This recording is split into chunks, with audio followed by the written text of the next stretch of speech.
The sun was just beginning to rise over the horizon when a gray goose waddled nervously along the edge of a busy highway.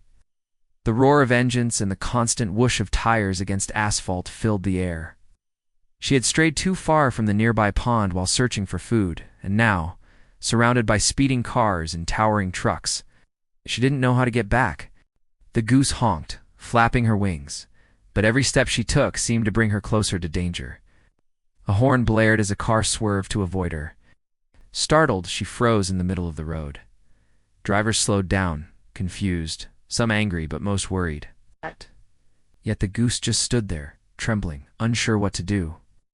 Among the drivers was a young woman named Clara, on her way to work. From her car, she noticed the terrified bird stranded on the highway. Her heart tightened. "That poor thing," she whispered, "won't survive unless someone helps." Without another thought, Clara pulled her car to the side, turned on her hazard lights, and stepped out. Cars zipped by, but she waved her arms, signaling drivers to slow down.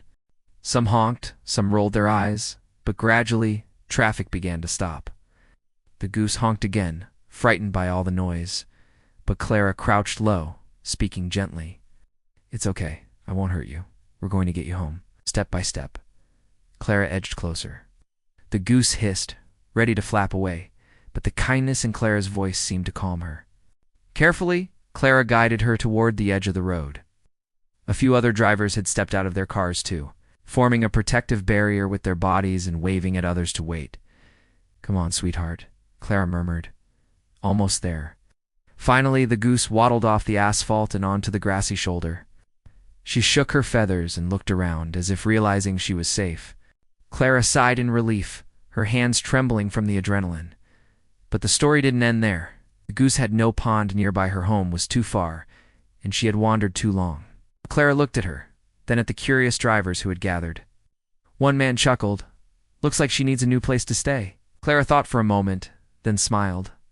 "There's a small farm near my house. They keep animals safe, and there's a pond for her. I think she'll be happy there." With the help of a few caring strangers, Clara gently coaxed the goose into a large box lined with a blanket from someone's trunk. They placed it carefully in her car, making sure she was comfortable. Later that day, Clara arrived at the farm. The farmer welcomed her warmly. "We'll take good care of her," he promised. "She'll be safe here, and she'll never have to worry about highways again." When Clara opened the box, the goose stepped out slowly, looked back at her, and gave a soft, almost thankful honk. Then, with wings stretched wide, she waddled straight toward the glimmering pond. Clara felt a lump in her throat.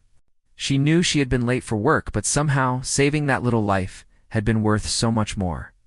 From that day on, the goose became part of the farm's family. She swam in the pond, grazed in the fields, and sometimes even waddled up to greet visitors. And every time Clara passed the farm, she'd stop and smile, knowing that one small act of courage had given the goose a second chance. Moral: even in moments of danger, compassion can turn fear into safety and strangers into heroes.